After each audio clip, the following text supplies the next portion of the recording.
আসসালামু আলাইকুম। আইন আলোচনার আজকের পর্বে আমি advocate Sheikh Asif, Bangladesh supreme court. আসলে আমাদের দেশের আইন আদালত কিছুটা বিভ্রান্তিকর, কেননা আমরা নিজেরা একটু অসচেতন বটে। বাট আমরা যারা ইয়াং লয়ার্স আছি, আমরা চেষ্টা করি মানুষকে আইনের বিষয়ে সচেতন করতে, যাতে করে তারা একটু কম ভোগান্তিতে পড়েন বা টেনশনে কম থাকেন। যাই হোক, আমার আজকের যে আলোচনা সেটি হচ্ছে চেকের মামলা বিষয়ক। সাধারণত আমাদের বাংলাদেশে এবং আমাদের যে কোর্টগুলো আছে, নিম্ন আদালত, সেখানে সবচাইতে বেশি মামলা হচ্ছে এই চেক এবং প্রতারণা সংক্রান্ত মামলা। কারণ আমরা বাঙালিরা অল্পতেই মানুষকে বিশ্বাস করি এবং এই বিশ্বাসকে পুঁজি করে কিছু অসাধু লোক তা আমাদের সর্বস্ব লুটে নেয় এবং আমাদেরকে পথের ফকির বানিয়ে ফেলে। অনেক ক্ষেত্রে প্রমাণ থাকে, অনেক ক্ষেত্রে প্রমাণ থাকে না। বেশিরভাগ ক্ষেত্রে প্রমাণ থাকে না, সেগুলোকে আমরা আল্লাহর ওয়াস্তে ছেড়ে দেওয়াই ভালো। কারণ ওই ধরনের মামলাগুলোতে দিন শেষে প্রতিকার পাওয়াটা খুবই কষ্ট হয়ে যায়। আর যেগুলোতে থাকে সেগুলোতে ইনশাল্লাহ প্রতিকার পাওয়া যায়, তবে নিজেকেও একটু দৌড়তে হয় কোর্ট কাচারির বারান্দায়। তো যে বিষয়টি একটু আলোচনা করব সেটি আমাদের চেক বিষয়ে।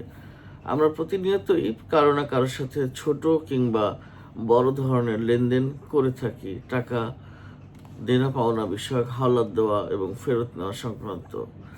তবে যেগুলো ছোট লেনদেন হয়ে থাকে সেই লেনদেনের ক্ষেত্রে আমরা সাধারণত কোনো প্রমাণ রাখি না, মৌখিকভাবে আমাদের সেই চুক্তিগুলো হয়ে থাকে। সাক্ষী একজন থাকলে থাকলো, না থাকলে না থাকলো, এই ঘটনাটাই বেশি হয়ে থাকে। তবে যে ক্ষেত্রে আমাদের লেনদেনের পরিমাণ কমপক্ষে 20,000 বা তার অ্যাবোভ হয়, সেক্ষেত্রে আমরা চেষ্টা করি স্বাভাবিকভাবে একটা প্রমাণ রাখার জন্য। সেটা চেক হতে পারে কিংবা 300 টাকার জুডিশিয়াল স্ট্যাম্প হতে পারে, নন জুডিশিয়াল স্ট্যাম্প। চেকের গুরুত্বটা আসছে যে যে চেক হচ্ছে একটা সিকিউরড বন্ড হিসেবে বিবেচনা করা হয়।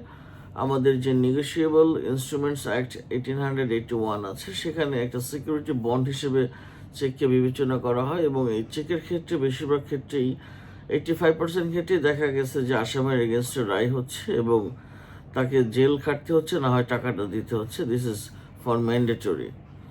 তো আমাদের বাংলাদেশে আবার বেশি যেটা হয়ে থাকে যে ব্ল্যাঙ্ক চেক দেওয়ার প্রবণতাটা আমাদের বেশি থাকে, যে বিশ্বাস তো করেছি, তো যদি আমার আহ, যদি আমার ক্ষতি হয় একটু বেশি করে হোক, আমি খাঁটি বাংলাটা বললাম না, সেটি একটু আনইথিক্যাল শোনায়। যে যাই হোক, যে লেনদেনগুলো হয়ে থাকে সেক্ষেত্রে আমরা অনেক সময় ব্ল্যাঙ্ক চেক দিয়ে থাকি, which is very very uncommon sense, মানে কমন সেন্সের একদম চরম ব্যত্যয়, যেটা যে একজনকে ব্ল্যাঙ্ক চেক দেওয়া মানে সে সেখানে যেই অ্যামাউন্ট খুশি সেই অ্যামাউন্ট বসিয়ে সে সেখানে আমাদের এগেনস্টে মামলাটা করতে পারে। এটাও উচিত না। আবার যে চেক দিয়ে তার কথা অনুযায়ী তাকে পাওনা টাকাটা পরিশোধ না দেওয়া, এটা এক ধরনের আইনের ব্যত্যয়। যাই হোক, চেকের মামলা সাধারণত আমরা যে চেকটা সিকিউরড বন্ড হিসেবে নিয়ে থাকি, সেটাতে নির্দিষ্ট একটি সময় থাকে, উইচ ইজ 6 মান্থ। এই 6 মাসের মধ্যে অবশ্যই চেকটাকে যদি আপনি মামলা হিসেবে কাউন্ট করতে চান, যে চেক দিয়ে আপনি মামলা করবেন, তাহলে অবশ্যই চেকে উল্লিখিত তারিখের 6 মাসের মধ্যে চেকটি আপনাকে ব্যাংকে গিয়ে ভাঙাতে হবে। এবং সেই ব্যাংকে গিয়ে ভাঙানোর পরে যদি আপনাকে তারা ব্যাংক কর্তৃপক্ষ অনার করে, তাহলে তো করলেই আপনি টাকা উইথড্র করে নিয়ে আসলেন। আর যদি অনার না করে ডিসঅনার করে, সেক্ষেত্রে ডিসঅনার স্লিপ দিয়ে আপনি আপনার লয়ারের মাধ্যমে একটি নোটিশ পাঠিয়ে তার এগেনস্টে মামলা করতে পারবেন। তো এই নোটিশেরও একটি বিধান আছে যে যেদিন আপনি চেকটি ডিসঅনার করলেন, সেখানে আপনি ডিসঅনার তারিখ থেকে 30 দিনের মধ্যে আপনি মামলা ফাইল করতে পারবেন। এবং ডিসঅনার যেখানে হবে, মামলা কিন্তু আপনাকে সেখানেই করতে হবে। এটা কিন্তু ম্যান্ডেটরি না। আরও 5 থেকে 6টি জায়গা আছে যেখান থেকে আপনি মামলাটি দায়ের করতে পারবেন। সেখানে লোকাল মানে যে স্থানের যে জুরিসডিকশন আছে কোর্টে, সেটি নষ্ট হবে না। এটি আমাদের আইনে স্পষ্টভাবে বলা আছে এবং বিভিন্ন মামলার রায়ে এটা স্পষ্টভাবে বলা আছে। তো নোটিশ যখন পাঠাবেন তার থেকে আবার আপনি 30 দিনের মধ্যে আপনাকে মামলাটা ফাইল করতে হবে। আদারওয়াইজ কিন্তু আপনাকে এই নোটিশ রিলেটেড একটা ঝামেলায় আপনাকে ফেস করতে হবে। সেক্ষেত্রে অনেক ক্ষেত্রে কিন্তু আপনার মামলাটা কিন্তু বাতিলও হয়ে যায়। আরেকটা কথা বলি যে চেকের মামলা সাধারণত অনেক বেশি যে প্রশ্নটা আসে যে চেকের মামলায় কি জামিনযোগ্য কিনা। হ্যাঁ, চেকের মামলা জামিনযোগ্য, তবে অনেক ক্ষেত্রে বেশিরভাগ ক্ষেত্রেই জামিন দেওয়া এবং না দেওয়া এ দুটো কিন্তু ডিপেন্ড করে সুন্দর করে ম্যাজিস্ট্রেটের উপর। ম্যাজিস্ট্রেট চাইলে জামিন দিতেও পারেন এবং জামিন নাও দিতে পারে। অনেক ক্ষেত্রে দেখা গেছে যে আম, যে জামিন দিচ্ছে না। যাই হোক, এটি পরবর্তীতে মামলা ফ্যাক্টস এবং বিস্তারিত সব কিছু আলোচনার উপর ডিপেন্ড করে। মামলাটি যখন ফাইল হলো, আসামি যখন ধরা পড়লো, তখন কিন্তু মামলাটা বদলি হয়ে বিচারের পর্যায়ে যায়। তখন সাক্ষী হবে, জেরা হবে এবং মামলাটি রায়ের পর্যায়ে আসলে কিন্তু অবশ্যই যখন রায় হবে তখন কিন্তু আর কিছু করার সুযোগ থাকে না। তখন কিন্তু সম্পূর্ণ টাকা দেওয়ার একটা বাধ্যবাধকতা এসেই যায়। যদি কেউ মনে করে যে আমি রায়ের আগে আমি কন্টেস্ট করতে পারি নাই কোর্টে, আমি হাইকোর্টে কন্টেস্ট করবো, ইয়েস, সেক্ষেত্রে ইউ আর ওয়েলকাম।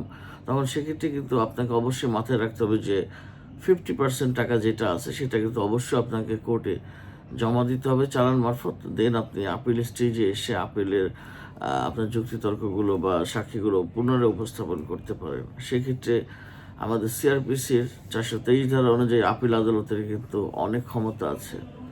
তিনি খালাসকে দণ্ডে রূপান্তর করতে পারে। তাই মানে খালাসকে দণ্ডে না, খালাসকে দণ্ডে, ইয়েস, খালাসকে দণ্ডে রূপান্তর করতে পারে, আবার দণ্ডকে খালাসে রূপান্তর করতে পারে, দণ্ড কমাতে বা বাড়াতে পারে। সো এই ধরনের অনেক ক্ষমতাই আপিল আদালতের আছে। সুতরাং এটা দীর্ঘ আলোচনার বিষয়। আপাতত যতটুকু বললাম ততটুকু মনে রাখলেই আপনারা আসলে এই বিভ্রান্তিতে পড়বেন না এবং এই খটকা থেকে মুক্তি পাবেন বলে আশা করি। আপনারা ভালো থাকবেন, আমার জন্য দোয়া করবেন যাতে আমি আরও বেশি বেশি করে ভিডিও শেয়ার করতে পারি। আসসালামু আলাইকুম, আল্লাহ হাফেজ।